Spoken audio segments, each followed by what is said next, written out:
Un bilancio 2023 positivo per il gruppo ERA. L'esercizio si chiude con i principali indicatori economico-finanziari in crescita e, in anticipo di 3 anni, si registra il superamento dei target del precedente piano strategico al 2026.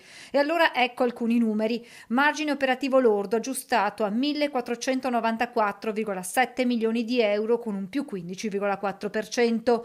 Utile netto aggiustato di pertinenza degli azionisti a 375,2 milioni di euro più 16,5%. Indebitamento finanziario netto in miglioramento a 3.827,7 milioni di euro meno 10% e ancora investimenti operativi lordi per 815,8 milioni di euro più 15%.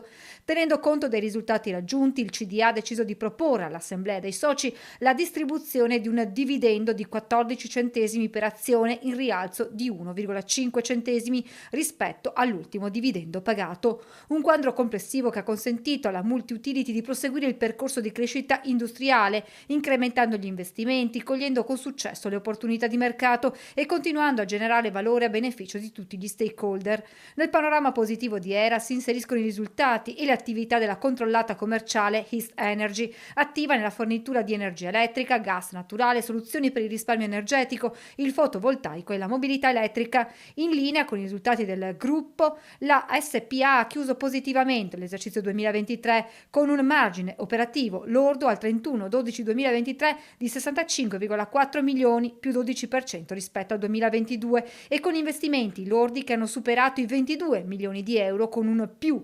115% rispetto al 2022.